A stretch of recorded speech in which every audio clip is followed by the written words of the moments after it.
In the aftermath of World War II, a company named Sony helps the people of Japan rebuild from the ashes. Sony is a classic post-World War II success story in Japan. They started making cassette recording machines. They created a small cassette player that played back and recorded stuff off the bat, and that was the beginning of Sony Electronics. Innovative products such as the Walkman helped Sony become one of the most successful electronics companies in the world. Well, whenever people talk about Sony, a lot of people think about the Walkman. The Walkman was definitely Sony's first consumer product that really exploded. It was the portability of music, and everyone walked around with headphones. They really revolutionized the idea of portable music listening. As Sony gains more and more ground in the consumer electronics world, the video game industry grows by leaps and bounds. And by the early 1990s, the war for gamers' dollars is red hot.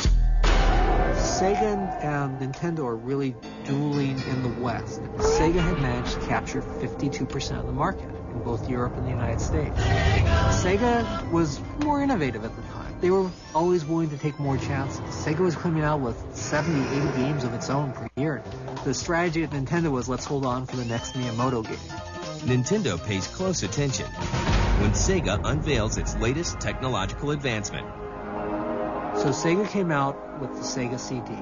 All of a sudden, games were going to be huge. They could be 600 megabytes of information. To meet the Sega CD threat, Nintendo turns to Sony. Nintendo wanted a partner, so they went to Sony, which of course was a huge, successful company. Sony may not have been a video game company per se, but the Super NES used a Sony stereo chip for its sound. Sony was certainly, in its own way, a player in the video game industry in a small way. So it was a race. Nintendo knew that CD-ROM technology was the way to go. The original concept was a peripheral CD drive for the Super Nintendo that would be sold by Nintendo, and a combined unit which would be called PlayStation, which was the console and the CD drive together, which would be sold by Sony. Sony brought in an engineer named Ken Kutaragi. Well, when you talk about the PlayStation, you just have to talk about Ken Kutaragi, who is considered the father of PlayStation. He came in to Sony in 1975. Right off the bat, he was considered to be kind of a brash engineer. Very dynamic, very energetic, full of ideas, and very creative. He's known to be a fantastic engineer and a brilliant person on the engineering and technical side, but that's just half of it. Working on a video game console is nothing new to Kutaragi. He was thinking about making a 3D game console a long, long time ago while people were tinkering away on 8-bit gaming. He approached Norio Oga, who was then president of Sony, and said that we should get into the video game industry. But back then, it was just a no-go. Oga and the Sony execs were like, we are not a toy company, and we are not going to get into this business. So that was that. But now, things are different. Hand in hand, Ken Kutaragi and the people at Nintendo team up to bring Sega to its knees. But Sony is about to face a bitter betrayal that will change the course of gaming history.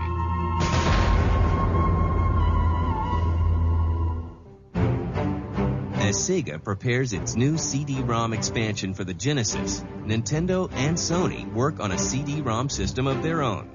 But Nintendo begins to have second thoughts. The big reason why Nintendo kind of balked on the Sony technology idea was that they weren't going to have any rights to the CD technology.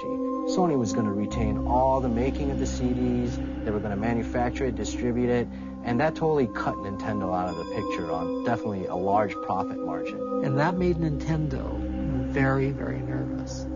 So in the forefront, Nintendo's telling Sony everything's great. But behind the scenes, Nintendo went to Philips and said, why don't you start working on something for us? Nintendo's insecurities lead to a dramatic climax in 1991. CES comes around, and Ken Kutaragi and Sony come out, and they announce the Nintendo PlayStation, because they don't know anything's going on. Nintendo made a sudden announcement and said, well, we're going to work with Philips on the CD technology. That didn't go very well with Sony execs, and Ken Kutaragi was definitely very bummed. He went into Norio Oga's office and said, we just got backstabbed, blindsided by Nintendo. We had an agreement and they totally betrayed us. Kutaragi went back to his bosses and said, let's not leave it like this. We can make an actual game system. We won't stop with the CD-ROM, we'll build the whole system. And Oga, who was totally dead set against it before, now feeling the betrayal from Nintendo and being the samurai corporate guy that he is, said, that's it. Pounded his fist on the desk, said two famous words, do it. And that was the beginning of the Sony PlayStation. Now, more driven than ever, Ken Kutaragi and Sony set out to make a video game console unlike any other. At first, Sony plans to release a system that plays both CD-ROMs and Super Nintendo cartridges. In 1992, 200 units of this PlayStation are manufactured, but are quickly scrapped. Sony decides to wait for the next wave of consoles to enter the fray, and intends to capitalize on CD-ROM technology.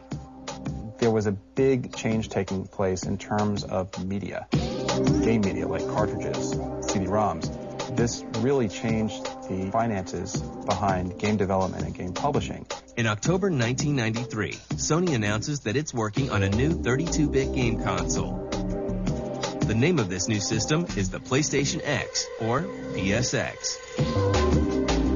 The CPU for this console will be designed by Ken Kutaragi himself. On November 16th, the company officially forms Sony Computer Entertainment. We formed Sony Computer Entertainment, Inc. as a company, as a joint venture between Sony Corp and Sony Music Japan.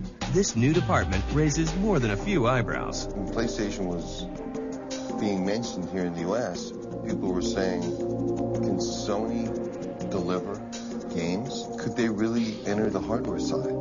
To some people within Sony, PlayStation represented the future and was very exciting, but to other people it was definitely a threat and something that they didn't fully understand.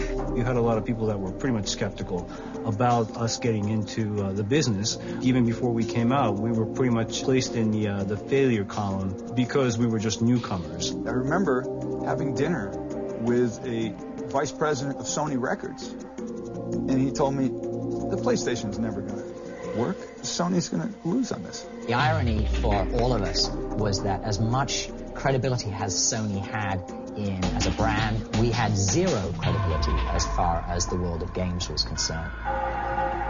Sony, I think, corporately was a little discouraged.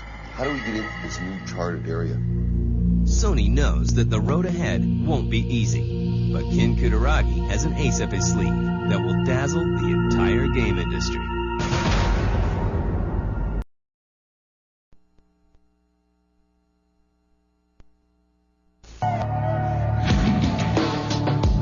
Sony Computer Entertainment goes full bore into the development of the PlayStation, it becomes clear that this will be a console unlike any other. The biggest feature of PlayStation was going to be the real-time 3D graphics technology. At the time, the PlayStation was a faster console than anything out in the market. You could push more polygons. It gave developers a larger toolbox to work with than any of the competing consoles. And of course, it used CD-ROMs. After watching the failure of systems like the 3DO very closely, Sony realizes that processing power alone isn't enough to come out on top in the world of video games. We looked at the business models of all of the companies that have been in the space or tried to get in the space, and we asked ourselves, could we do this better? The biggest problem that we had was that the market in 1993 was dominated by Sega and Nintendo. They pretty much had it sewn up between them. So any new entrant into the market had to do something pretty dramatic and pretty special. Sure, we had the system, sure, we had the hardware, but it doesn't mean anything unless you have games. Nintendo already had Miyamoto, and he was a genius. Sega, they already had their arcade games, but Sony, what do they have? They don't have a genius developer or arcade games they're making, so they had to find software somewhere. We knew that in order to be successful, we had to capture the hearts and minds of the developers and the publishers equally. So what they did was they went on a very aggressive campaign to all the developers to...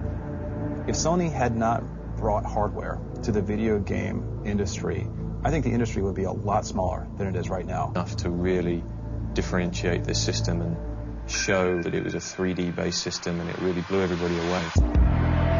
But at first, a lot of developers were dead set against it, mainly because it was high technology, it was 3D, and a lot of game companies were still making 2D games, and they said that's going to be so expensive to make 3D games, no way we can afford it, and it's going to be very hard. Fight one! Ready? Go! One game that changed it and helped Sony, ironically, was Virtua Fighter. Sega announced Virtua Fighter for the first time, and that completely opened up eyes of other publishers that showed that 3D graphics can be applied to other types of games. All of a sudden, there was a leap. I couldn't keep up with enough of the companies that were coming to us, that were asking us, can we do this? Is it possible to do this? Everybody wanted to work on the system. Sony does everything it can to round up third-party developers to support the PlayStation and is able to sign 250 in Japan alone. The first task for me was managing the third-party department to recruit and help support third parties like Namco. My target was to get as many publishers and many popular title franchises to become available on PlayStation. Sony also spends $48 million to purchase Psygnosis, the European developer behind Lemmings, and changes its name to Sony Interactive Entertainment. In December of 1994, Sony releases the PlayStation, now without an X, in Japan. The success in Japan was almost instantaneous. Another 3 months to get to the million mark in Japan. And I remember the then chairman of Nintendo saying that if we ever got to 1 million units, he would resign because he clearly knew nothing about the games business. It took him a few more years to actually get around to it, but I thought it was a great statement. The next step is ensuring a successful launch in the US and Europe. To pull this off, Sony spares no expense. The Japanese giant spends a rumored $4 million for a booth at E3 in 1995. Sony also kicks off a huge marketing blitz to raise awareness for the PlayStation. The marketing strategy was very clearly defined from the beginning that we needed to appeal to an older, more sophisticated audience. We also had a very smart bunch of people in our marketing department who recognized that everybody really wants to be 19. If you're 12, you want to be 19. If you're 25, you really want to be 19 again. And so what they did was they targeted 19 as the communication tone of voice. Another thing that I think was really key to establishing that credibility for us was the idea that gamers wanted to work a bit harder at deciphering messages, you know, teasing a date like 9/9/95, playing with Enos, which was essentially Sony spelled backwards. Sony was saying games are a lifestyle, and we're going to promote and work it from a lifestyle perspective. We very deliberately stayed away from making SONY, the Sony brand, a big part of the communications message. The initial tagline of "You are not ready" was the first big step that we took in saying, this is not your parents' Sony brand. With this new mindset, Sony sets out to conquer the United States.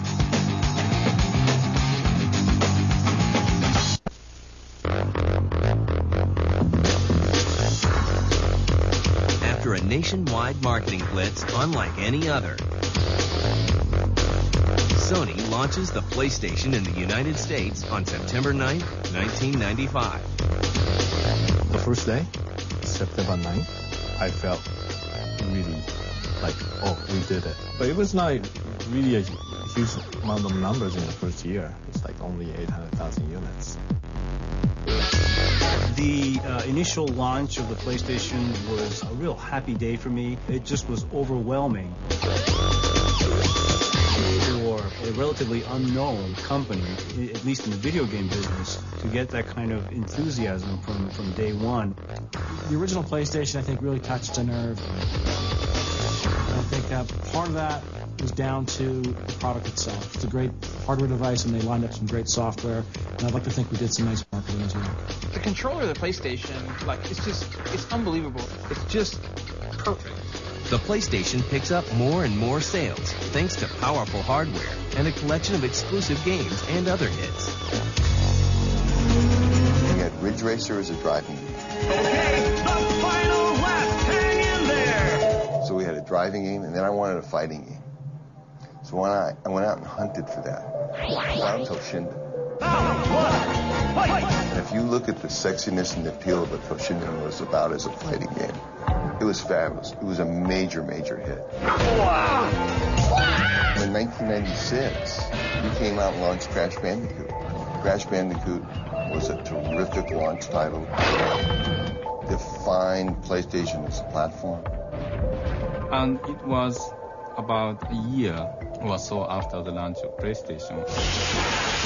One of the executives at Squaresoft said he's going to make Final Fantasy on PlayStation.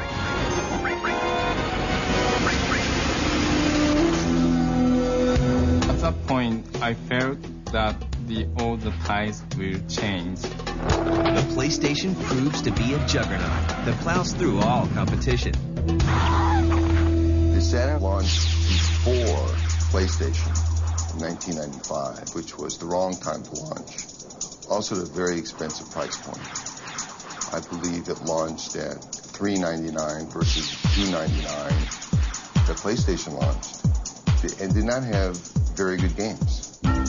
But it was around Thanksgiving and going into the holiday of 1995 where we started getting reports that the retailers were just not going to have enough PlayStation units to last them through the holiday selling season. It really turned into a feeding frenzy.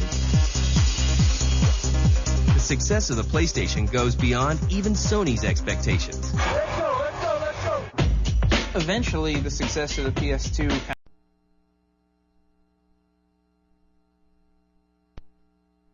The PlayStation has changed the world of gaming as we know it. If Sony had not brought hardware to the video game industry, I think the industry would be a lot smaller than it is right now. Before the original PlayStation came out, the media perception of the video game business was that it's basically a toy for kids.